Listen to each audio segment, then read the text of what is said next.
Uh, so thank you everyone for welcome, and let's please welcome, help me welcome Marilyn Chase to the Bancroft Roundtable. Thank you, Marilyn. Thank you so much to Jose Adrian and to Martin for your warm welcome, and thanks to the Bancroft Libraries Roundtable for inviting me to join you today. This event feels very much like a homecoming for me because I wrote the story of Ruth Asawa thanks to an archive. It all started back in the summer of 2014. I had been a Wall Street Journal reporter for many years. I was a journalism instructor and the author of The Barbary Plague, another nonfiction book that also had its origins in an archive. And I was looking for my next book project. While reading the news online, I happened to learn that the family of the artist Ruth Asawa had given her papers to an archive. As it happened in this case, it was Stanford University Special Collections. Amazing collection. We're so looking forward to this. First, I want to thank all of you for Shelby, could you please mute? Spotlights again, despite what my very dear and we'll wait just a second here. Oh, this is not just. There we go. Okay, thanks so much.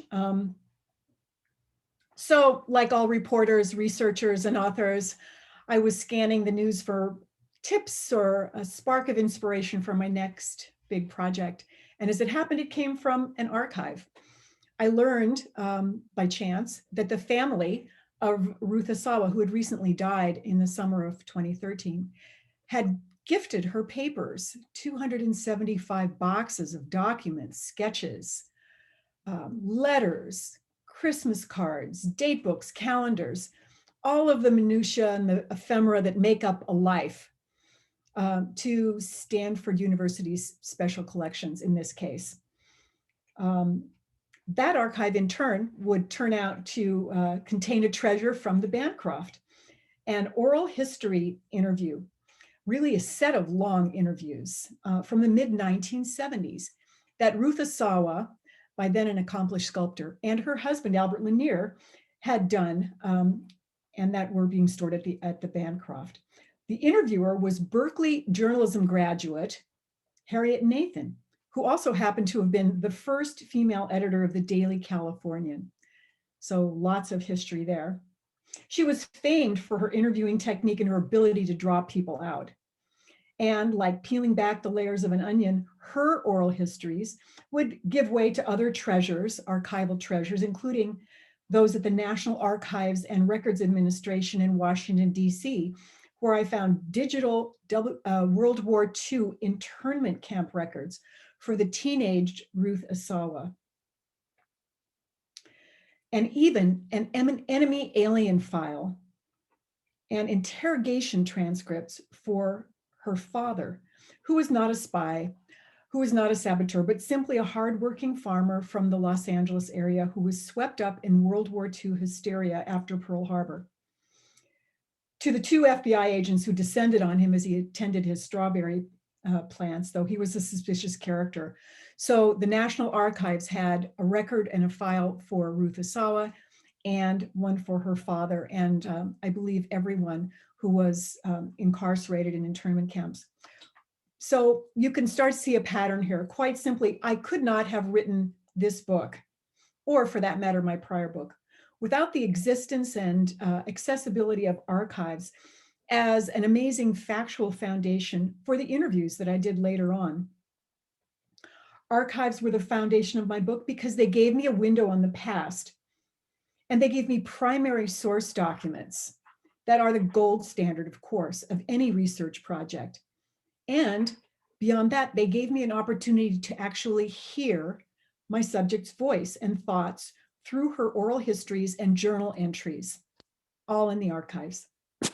Archives give to researchers and reporters a mother lode of primary source documents, which are, again, as I say, the gold standard of research. To get back to the Bancroft's role in this research project, of course, when Harriet Nathan interviewed Ruth Asawa and her husband, Albert Lanier, she captured a style of speaking and of thinking that was essential for me as I tried to create a portrait of the artist. The way that she spoke to Harriet was very fluent and free. And it was so different from the interviews with her that I saw on video, from television and other media, where she was perhaps less comfortable, or where perhaps the interviewer was a bit more stilted and formal. And Harriet made them very comfortable. So much so that more than a decade after her interviewing of the artist, Harriet was invited to their 40th wedding anniversary in 1989.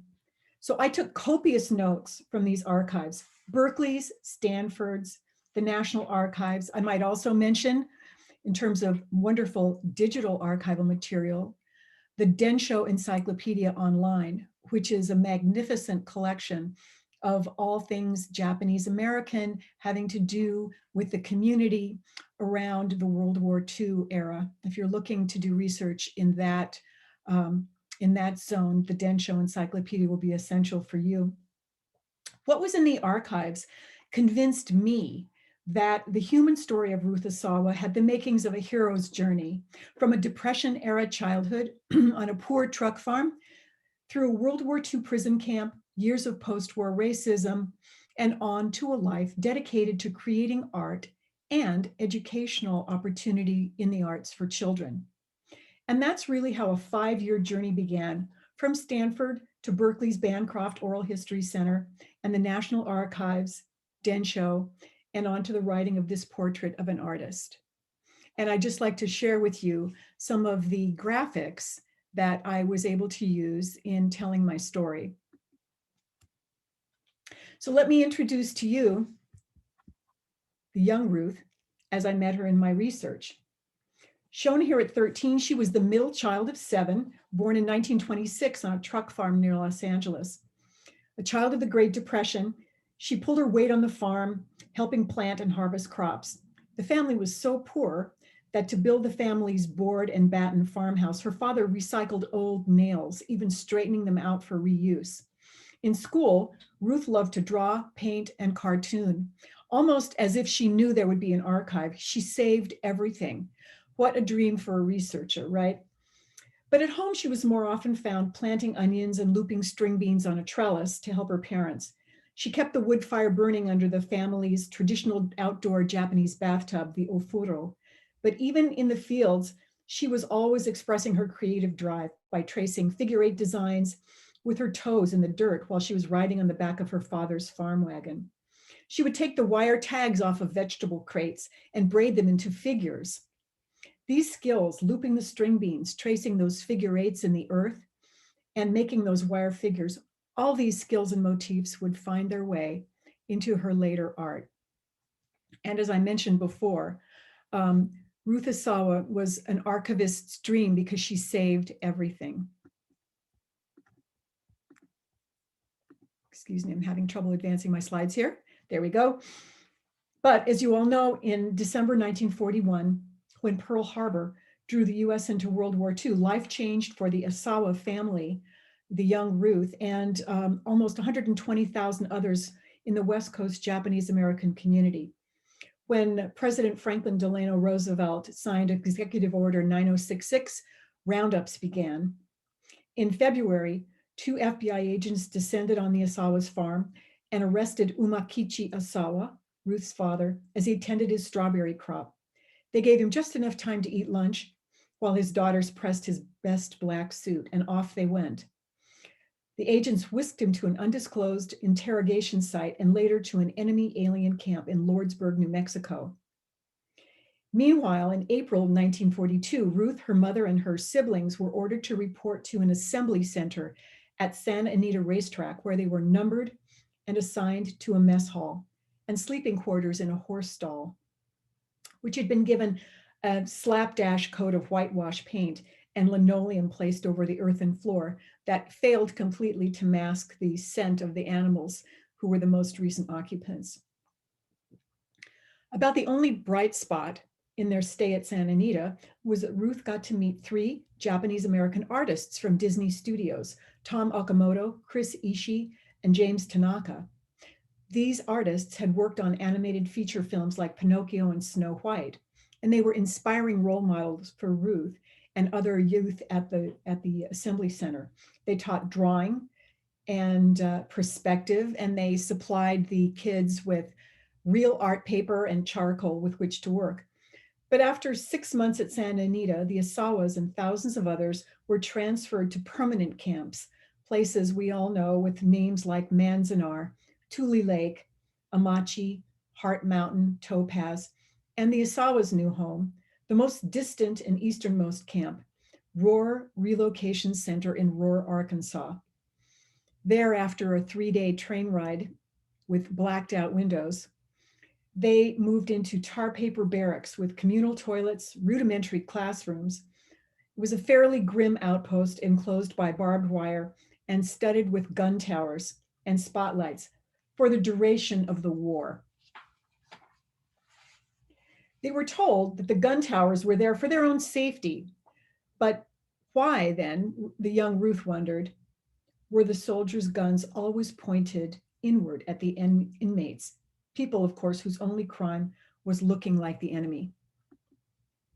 Well, here you can see a picture of the teenage Ruth standing in front of one of those tar paper barracks. She wrote that the most precious thing her mother brought from home were seeds, and many families planted little gardens in front of their barracks to give them a touch of personality or the flavor of home. Ruth standing beside this trellis with climbing vines reminds us of her farm chore, looping those string beans on the trellis. And it was a skill that forecast the looped wire of her sculptures. Here's one of Ruth's student paintings, a watercolor of the moody bayou landscapes surrounding the barracks. She also would produce a watercolor of sumo wrestling, which along with baseball was one of the popular sports that was allowed in camp. Life there was so restrictive. People were prohibited from having radios or cameras, which were considered contraband. So Ruth, for her part, drew the members of her high school graduating class, in which she, of course, was voted the most artistic girl. Reflecting back on her war years, though, Ruth would later say, art saved us. I think it allowed her to sort of protect that creative flame within herself and develop a creative side. She also, being given to look on the bright side of things, would say that being in camp spared her from doing sun up to sundown farm chores and gave her more time to do art. Well, upon graduating from Rohr High School in camp in 1943, Ruth received this ID card for indefinite leave from the camp. It's an image now in the collection of the Smithsonian Portrait Gallery in Washington, D.C. She was released to attend college as long as she stayed in the Midwest, far away from the military zones of the West Coast, where Japanese American people were still considered to be potential risks as spies or saboteurs. Of course, not one case of spying or attempted sabotage was ever proven among any of the 110 to 120,000 inmates of the internment camps. Well, Ruth picked Milwaukee State Teachers College, where she could study to become an art teacher for the fabulous sum of $25 a semester. She financed her teacher's college with a Quaker scholarship and her earnings as a live-in maid and nanny, and also as a leather tannery worker. Hard labor. But after 3 years of college work, she was barred from the 4th year of student teaching, required, of course. The practicum was required for getting her degree and credential.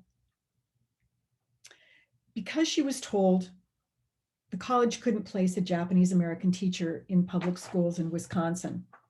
So as a result, she had to leave college without a degree, without her credential, and without any practical job prospects.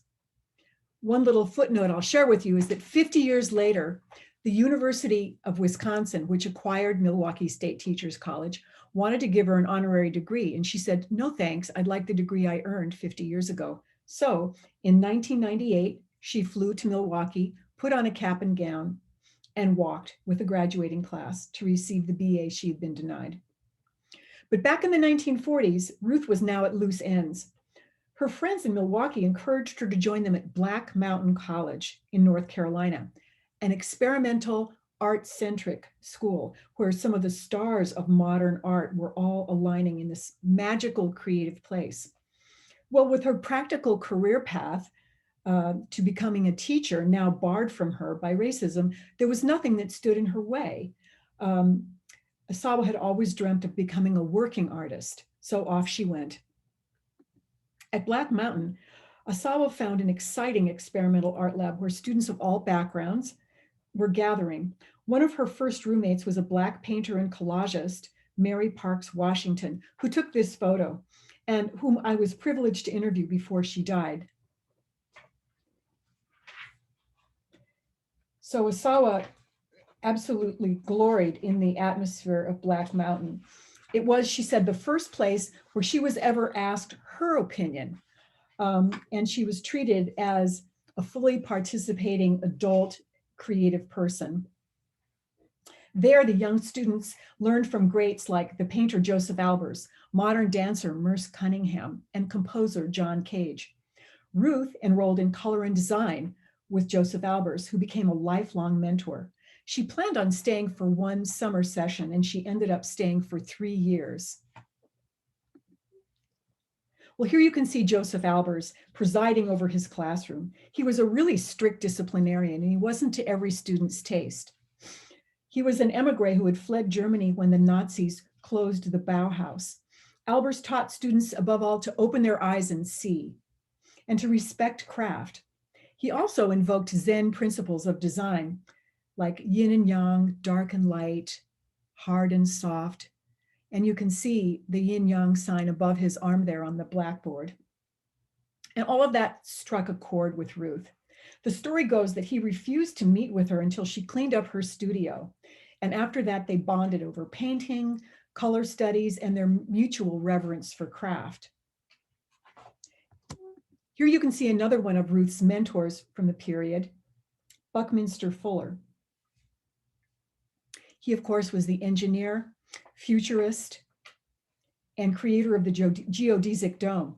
Ruth appreciated Fuller's sculptural geometry, his philosophy of living with less, and his pursuit of sustainability on spaceship Earth. She would later bring Buckminster Fuller into San Francisco public school classrooms to share his ideas with students.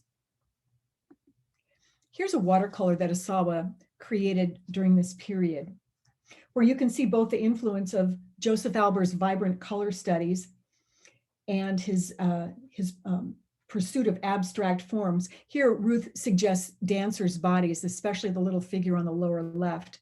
You can almost envision a dancer with her arms lifted in motion. Another one of Ruth's watercolors from the period is this study of leaves, showing the influence both of Albers' color theory and transparency of watercolor washes, which she loved. I love this poetic portrait of Asawa in the snow, taken by one of her Black Mountain friends, the photographer Hazel Larson Archer. One of the joys of being at art school was being close to nature near the Blue Ridge Mountains. Students often went on hikes with their professors and classmates, and the trails wound through a romantic spot known as the Garden of Eden. On one of these walks, Ruth bumped smack into a new architecture student from Georgia by the name of Albert Lanier. He was swept off his feet by her beauty and also by her incredible work ethic and creative drive. He also helped her with her math homework, and she advised him on the design of his architectural projects. Before long, on campus, they were known as a couple. Before leaving Black Mountain, Ruth and Albert started planning a future together in spite of both family resistance from their somewhat traditional parents and legal bans on intermarriage that were then prevalent in many states at the time. So they consulted their Black Mountain professors for their blessings. Ruth went to Joseph Albers, and Albert Lanier approached Buckminster Fuller. Ruth asked Albers if he thought that she could both be an artist and have a family of 6 children, which was her dream. Remember, this was 1948, and so Albers, being sort of a traditionalist, reportedly replied, yeah, you have babies, that's your art. But he told her fiance never let her stop doing her art. Buckminster Fuller, for his part, gave a wholehearted blessing to the marriage and compared their future to an oyster, creating a pearl from a grain of sand. Buckminster Fuller also designed Ruth's wedding ring, shown here, from a river stone with silver bands, sort of shaped like interlocking A's in a sawa. Albert Lanier had heard that young artists could live very cheaply in San Francisco, getting a 3-course dinner with red wine for 75 cents.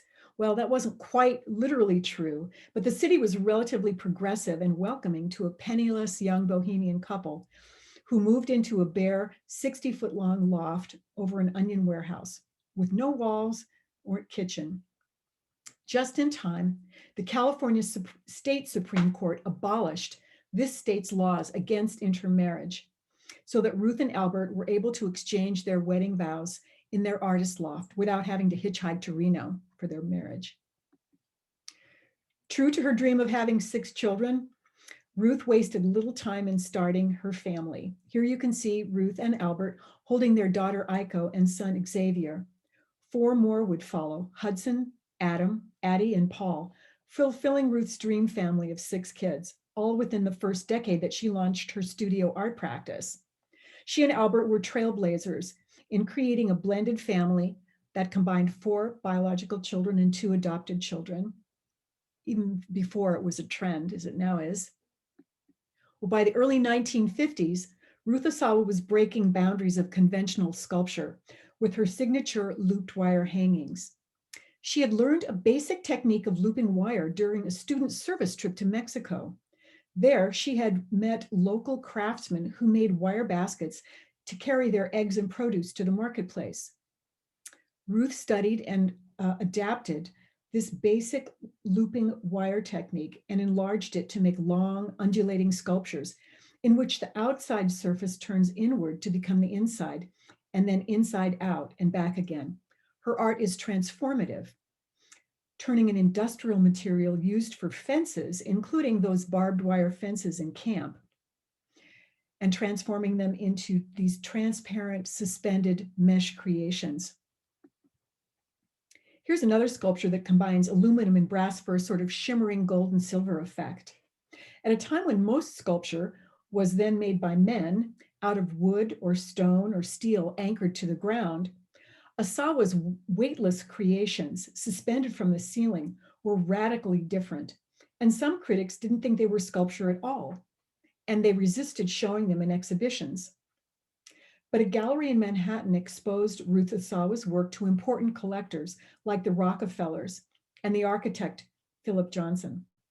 Now, of course, her work is found in many collections, including notably the De Young Museum in San Francisco and the SF MoMA, the Whitney Museum of American Art in New York, and the David Zwirner Gallery in New York, which now manages her estate, along with many more.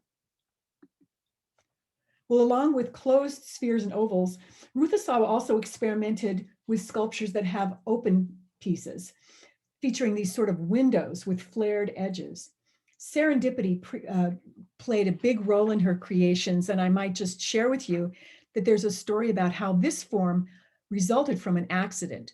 She was weaving one of her classic looped wire sculptures when she made a mistake in the looping technique and she couldn't unravel it. So she had to cut the surface, and fearing that she'd have to sacrifice the work, she actually observed that she'd created a new form because the weight of the sculpture pulling on the cut edges opened up these frilled or flared windows. This portrait of Ruth at work by Imogen Cunningham shows us the intensity of the sculptor as she forms a looped wire sculpture with a coil of wire on her left. If you look closely, you can notice that the index finger on her right hand is bound with masking tape to protect her fingers from being cut while sculpting. Here's another of those looped wire sculptures that's lighted to show the shadow play of the piece, revealing inner contours and those inside out layers that curve like amoeba strip. This portrait of Ruth, also by Imogen Cunningham, who became a great family friend, shows us Ruth on her back and illustrates the mammoth scale of some of these pieces. The longest of her looped wire hangings is actually 21 feet long. If you look closely, you can see the wedding ring by Buckminster Fuller on her left hand. Here we see Ruth sculpting amid her growing family. Unlike many of her female contemporaries on the modern art scene, who explicitly many times sacrificed the pleasures of a personal family life for art, Asawa intentionally chose to have it all. She chose to make her studio at home so that there would be no walls between work and family. She wanted her children to see her at work, making art. And just imagine, she even turned down a design firm's offer to hire her a nanny and housekeeper because she wanted all aspects of her life to be integrated into an organic whole. Here's a holiday portrait of Ruth and Albert surrounded by their 6 children, Xavier, Aiko, Hudson, Adam, Addie, and the youngest, Paul, who is shown riding on a toy hobby horse. Many of her children became artists, creators, and makers of some kind. Aiko is a painter, Xavier, Hudson, and Adam became builders. Addie wrote and taught, and Paul is a ceramicist. This photo from 1964 shows the artist demonstrating the art of origami, or Japanese folded paper, to then 4-year-old Paul, who's closely observing his mother's lesson. Asawa's art practice in her studio was inextricably bound up to her vocation as an art educator. This installation shot shows us Ruth seated amid her wire sculptures at the San Francisco Museum of Art, which of course now is known as the SF MoMA. Asawa continued to make looped wire sculptures well into the late 1990s when she was in her 70s, but she kept evolving new forms, as we can see in the next slide. In 1962, she took on a challenge from her friend, the photographer Paul Hassel. He had just returned from a trip to the desert with a sort of spiky, tumbleweed-like plant for Ruth. He asked her if she could draw it, but the structure of the radiating branches was so complex and so dense that she decided to try sculpting it instead. And this experiment led to Asawa's tied wire sculptures, in which she would take as many as 1,000 wire filaments and separate them off into ever finer and smaller branching bundles. Of course, in Asawa's vast collected works, there's also some representational art. And Asawa's first public commission was this fountain entitled Andrea, also popularly known as the Mermaid Fountain. It's the centerpiece of the courtyard in Ghirardelli Square on the San Francisco waterfront. This year of 1968 brought another milestone to Asawa's life and work. She began noticing her kids coming home from school with ditto sheets to color in as art, you know, the usual Thanksgiving turkeys and Easter bunnies. And she thought that the schools could and should be doing better. So she led a group of volunteers in founding the Alvarado Arts Project, a summer school crafts program originally that eventually expanded year-round and citywide. I'll just add as a footnote that the introduction of this mermaid sculpture was accompanied by huge controversy and scandal because the lead architect of Ghirardelli Square wanted and envisioned a stark, clean, abstract sculpture at the heart of the square. He wanted a tall steel shaft shooting out water from a great height. And Asawa, who was selected for the commission, had this vision of a fanciful seascape that would blend natural and mythical ocean creatures that could be appreciated by old and young visitors alike. Well, she won the battle, but not without a fight. The architect Lawrence Halprin issued what he called his Mermaid Manifesto, denouncing the work as Disney-esque and kitsch. But if anything, his denunciation helped attract more press and more visitors to the square and made the fountain even more popular. Well, Ruth is shown here at a school arts festival. She gave decades of her time, energy, and passion to children. You can see that behind her, she has arrayed a whole variety of sculptures made from milk cartons. And some of them kind of replicate some of the sculptural geometries that she had studied with Buckminster Fuller back at Black Mountain. The National Endowment of the Arts eventually recognized Asawa and her colleagues in school art programs in a report that declared Ruth and her disciples were building a city of gold with their art activism. Although Ruth Asawa's son told me that he had heard racial epithets hurled at his mother in public, Asawa avoided identity politics and actually preferred to call herself a minority of one. She spoke very, very little in public about her camp years during the war and was always inclined to look on the bright side, noting that incarceration freed her from farm chores so that she could make more art. She was true to the Japanese principle of gaman, which, according to my friend Delphine Hirosuna, translates as enduring the unendurable with patience and dignity. But in the documentary records, both Ruth's personal papers and wartime records from the National Archives, I found traces of that trauma it inflicted. Finally, in 1994, Ruth Asawa got a chance to tell her story in bronze. She received a commission from the city of San Jose to create this monumental work, the Japanese American Internment Memorial. This photo shows just one detail of what is actually a 5 by 14 foot double-sided wall depicting the Japanese American community around World War II. You can see the guard tower and barbed wire, the barracks and the imprisoned families guarded by soldiers. Next, you'll get a little peek at the work as it looked in progress. Asawa worked on this wall with her son, Paul, shown here on the right, and her colleague, Nancy Thompson, shown seated on the left, before a section of the original, which was actually originally modeled in baker's clay before it was cast in bronze. Well, what is baker's clay?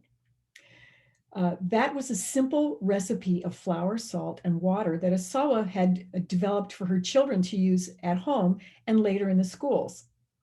After originally being modeled in baker's clay, it was later cast in bronze using the ancient lost wax method, still in use today, right nearby at the Artworks Foundry on Hines Street in Berkeley, California.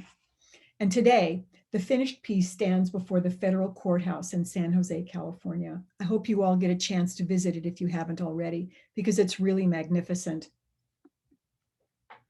Well, always exploring new forms and fusing them with traditional Japanese methods, Asawa also transformed origami, the Japanese art of folded paper, into sculpture. This piece is one of 2 fountains in the Japantown Peace Plaza in San Francisco, originally made from corten steel, pleated into a form resembling a lotus. The first version of this piece from 1976 rusted beyond repair, and so the fountains were recast in bronze and reinstalled in 1999. In this sculpture, called Aurora, named after the goddess of the dawn, Asawa uses stainless steel in a fountain facing the Embarcadero of San Francisco, framing the rising sun over the East Bay Hills, and you can see the Bay Bridge there as well. This sculpture was installed around her 60th birthday following Ruth Asawa's diagnosis with the autoimmune condition lupus. Among its symptoms, she experienced numbness and a loss of strength, which, as you can imagine, was extremely difficult for a sculptor. She was disabled for much of the year 1985 until treatment with strong chemotherapy and steroids calmed her immune system and put her into remission. While recovering, she was often sleepless for days on end from the steroids. She was up all night writing, drawing, painting, and planning more sculptures. Her nocturnal writings, now in her archives, were a gold mine for a reporter like me who was studying her life. In 1989, Ruth Asawa became the first artist ever appointed to serve on the De Young Museum's Board of Trustees. Being Asawa, she of course shook up those staid Board of Trustees meetings by reporting for duty with a stack of origami paper and teaching everyone on the board to fold paper, taking them back to their childhood. And I had an interview with Dee Dee Wilsey, the former president of the Fine Arts Museum Board of Trustees, who said that the meeting was really hilarious, but Asawa actually wanted to give everyone a chance to tap into their own creativity and be a child again. Well, after the Loma Prieta earthquake damaged the old DeYoung Museum, plans got underway to build a new structure, and Ruth Asawa took a pivotal role, both helping raise funds for the new museum and working with then director Harry S. Parker III and architects to ensure that education had a central place in the new museum's striking tower. The opening of the new museum in 2006. As well as mine. Hello. Yes, let me see, I lost my place here. The opening of the new museum in 2006 also featured an Asawa retrospective exhibition called Contours in the Air. She also gifted 15 of her wire sculptures to the museum for permanent display in the Tower Lobby Gallery.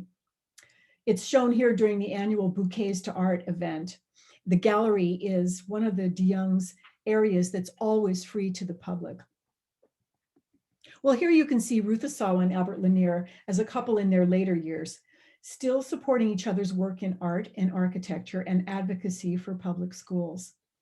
They launched what is now known as the Ruth Asawa San Francisco School of the Arts. It's sort of San Francisco's version of the FAME High School. They fought bureaucracy for decades to ensure children were given every opportunity to make art and express their creativity. They helped raise $150 million in bond funds toward renovating a new home for the school in the Civic Center Arts Hub. Well, that particular dream of moving the school downtown sort of remained their great unfinished symphony.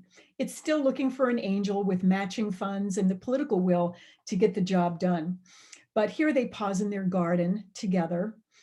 And it's kind of a poetic through line in the story that having met in a garden, the Garden of Eden, at Black Mountain College, they continue to garden throughout their lives together. Well, I like to always begin to close my talk by showing you this sculpture dating from 1970 because it made art market history in the 2000s. Ruth Asawa's work throughout her 87 years was so prolific and her public service nonstop so that it really staggers the imagination. Her star has never dimmed in San Francisco, but in New York, where collectors had embraced her early on in the 1950s, her work had sort of begun to be eclipsed by other art trends. In my book, I get to tell a wonderful story about how a chance phone call to Christie's auction house alerted a New York-based curator to the fact that Ruth Asawa out in San Francisco was really a neglected genius. He saw an opportunity to relaunch her in the New York and world art arenas. And this particular sculpture went up for auction at Christie's in 2013, where it set a then record of $1.4 million. Sadly, that milestone came just months before Ruth Asawa died at age 87.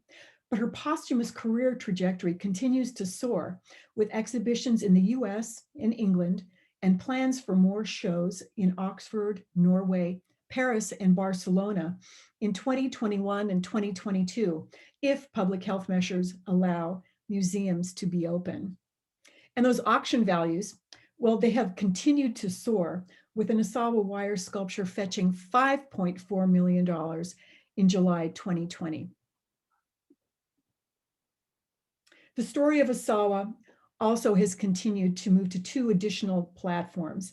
In May 2019, her work was celebrated with a Google Doodle. And if you all do internet searches as often as many times a day as I do, you'll know why this sketch triggered such a wave of searches that it ended up crashing her website temporarily. And of course, in August 2020, the US Postal Service issued a Ruth Asawa Forever stamp set of 10 designs depicting her signature wire sculptures. It's very apt for an artist who said art isn't just for the elite, but for everyone. including now anyone with the price of a 55-cent stamp.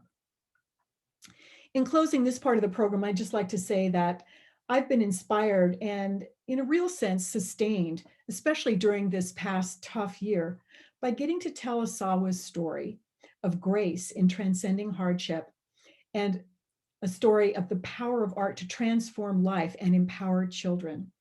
And again, as I said, I could not have done it without the existence of the wonderful treasures in archives. And now I'd be very glad to take any questions that you may have about my book or about the archival materials that first sparked my curiosity and desire to embark on this 5-year project. Thank you, Marilyn. That was wonderful. Thank you so much. I've learned so much. But yeah, please, if you have any questions, you could either raise your hand and I'll be monitoring, or you can add them to the chat, and I can also try to do that. So there's a couple already just sort of on, I don't know if you can see them in the chat, on her inspiration, whether Eva Hess was an inspiration to her. And also there's one from, yeah, I mean, there's also another really wonderful comment on your talk. And Great. Well, I can certainly pull things off the chat, or people can raise their hand, or you can read questions if there's a question queue in the Q&A. I'm not aware that Ruth had a relationship with Eva Hess, although people have compared them to one another. They're both sculptors. Ruth was very much a contrasting figure. If we think of her contemporaries in the mid to late 50s, women artists who were breaking new ground, especially in the field of abstract expressionism, they were so different. I really enjoyed reading 9th Street Women by Mary Gabriel, who talks about the women of the abstract expressionist movement. And in particular, people like Lee Krasner, Helen Frankenthaler, and others, women who really had to forego the pleasures of having a personal family life quite intentionally. Asawa was very much a counter-trend figure in that sense. She wanted a family life. She had grown up in the most humble of circumstances on a farm, sharing a small space with a big family. Lots of people, lots of kids, everyone working cheek by jowl with each other. And that's what she wanted to recreate in her own life. She wanted no separation between home and studio and art and life. So she stands alone very much in that sense. But no, I'm not aware that she had any relationship with Eva. so I think we have lots of thank yous, and I echo those. If you know if the stamps are still available. Mine are running out, and as a matter of fact, I will let you know. I'm about to test your question because initially I ordered a whole bunch of sheets of the stamps. They're just so beautiful. And I thought I would kind of save them as little miniatures, little exquisite miniatures of her works. But then I thought, no, that's wrong. They need to be in circulation, right? They need to be out there showing people the beauty of the works, and maybe people who wouldn't ordinarily seek them out. So I've been using them up like mad for everything. Thank you notes, bills, whatever. I'm keeping them in circulation, so I'm going to run out soon, and I'll have an answer for you later. But I hope they're still available. Some, I heard early on that some post offices ran out, but I'm going to try to order some more. And you're muted. Hold on.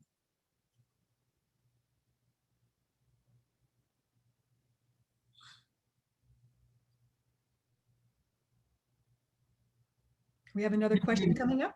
Yeah, Anne has a question. She had her hand up, but I think she's muted.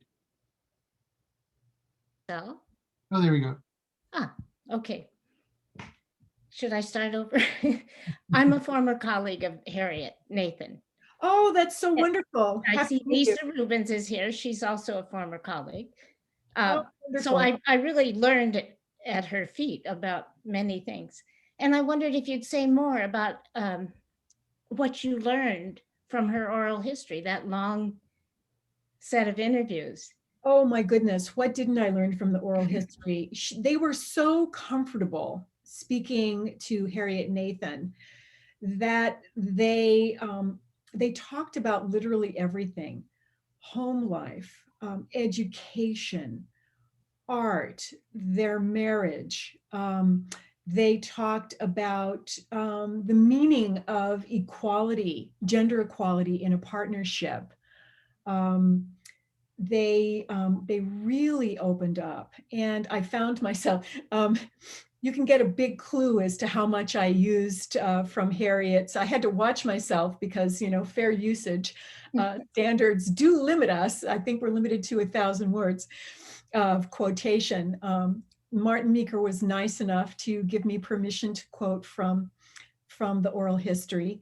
But I just found myself turning to it again and again because they felt so at ease. And of course, she had many, many long sessions with them in the mid to late 1970s.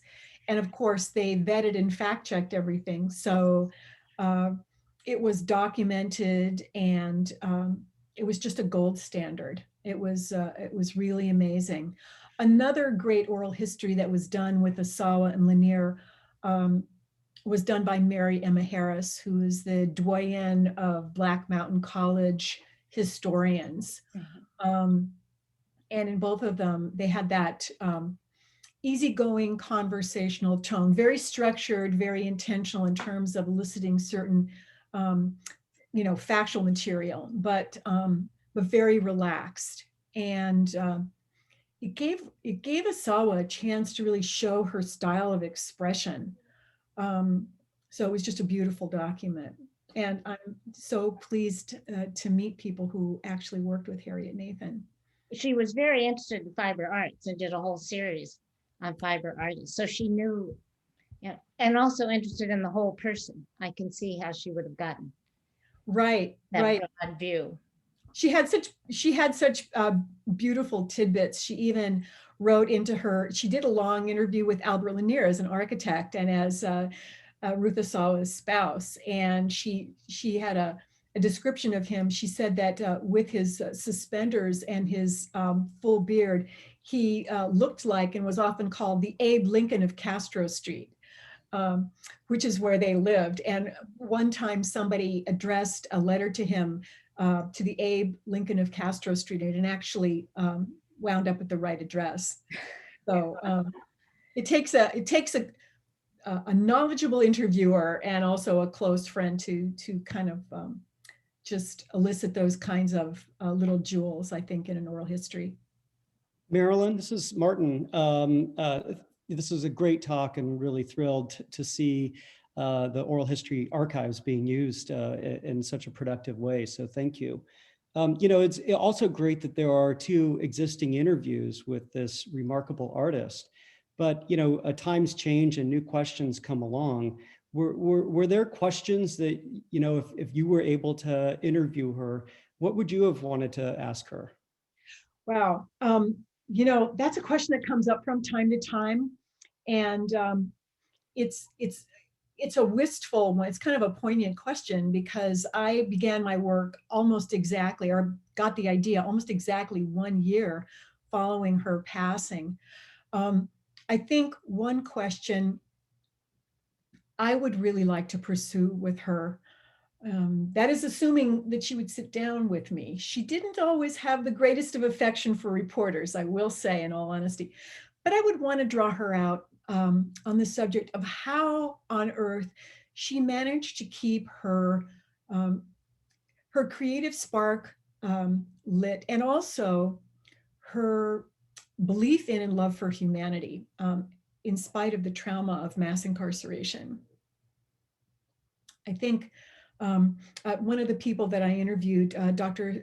Satsuki Ina, has made a study of mass trauma, community trauma, she calls it. And people have different reactions. Some become quiet and sad. Some people throw themselves into artistic achievement or public service. Others like Ruth Asawa, and I find this kind of a miracle, managed not only to retain their creativity and their energy for artistic work, but also their desire to share with others. I would want to draw her out a little bit about that. She says in part her energy came from growing up on a farm as a young girl and feeling that she didn't want to waste a single hour of the day. She would say a seed doesn't stop growing after 8 hours. And so why should we? But that's one thing I would want to ask her, for sure.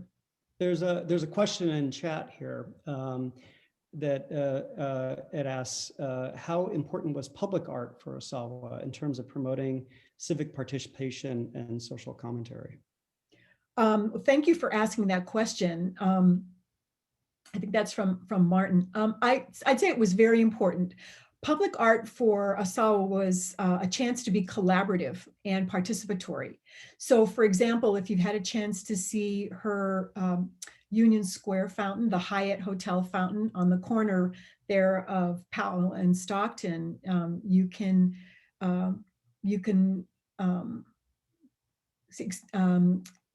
see that it's a work made by many hands.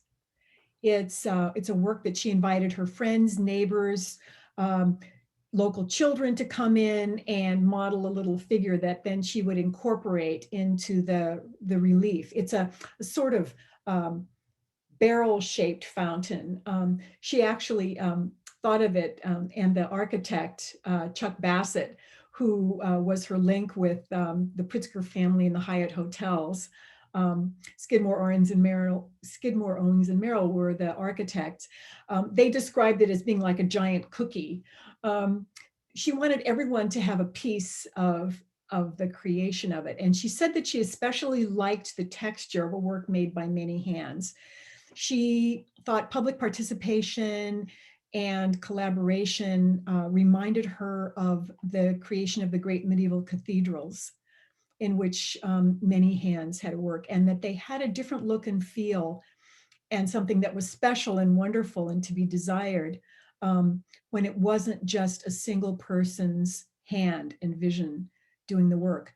She also had children participating in the Courthouse Square fountains in Santa Rosa. They may have been taken down for restoration and a remodel of the Courthouse Square, but that was something that she always liked to do. So public art was very much top of mind for her. Let's see. What else? Someone, Angelo asks, did Asawa describe how long a sculpture may take to create? Well, I asked her daughter Aiko that question, and what she told me was rather surprising. She said she didn't just work on one piece at a time. She might have several pieces going. And so I believe that the time to create a piece would vary widely from just a short period of time to days, months, or years. As you can imagine, with the large public commissions that she did, for example, the Japanese American Internment Memorial wall in San Jose, that was a process of years, because first, although she had lived the internment, she could have just based it on her own firsthand knowledge and eyewitness images. She actually turned it into a major research project because she wanted it to be the story of her generation, not just her own journey to camp, but many. So they researched the families that had gone, their family crests. She looked up many, many photographs of the different camp scenes, and did a whole separate sub-research project on the 442nd Regimental Combat Team, which was, of course, the all Japanese American fighting unit in World War II, in which young men were taken from the camps to fight in the European theater. They became the most decorated fighting unit of its size and length of service in military history. So it was a big research project, and that took years. I think we have time for just one more. You had mentioned, here's one from Lisa. You mentioned a son helping her. Did any of the children become artists? Absolutely. The son that you refer to, Paul Lanier, is a ceramicist. He throws pots. He also taught ceramics in the public schools for many years. Her daughter, Aiko, is a painter and multimedia artist who shows her work locally. Her daughter, Addie, was a dancer in school and a teacher. And her other sons, Xavier, Hudson, and Adam, were builders. In addition, Xavier makes artisanal surfboards. He crafts them of beautiful, rare woods.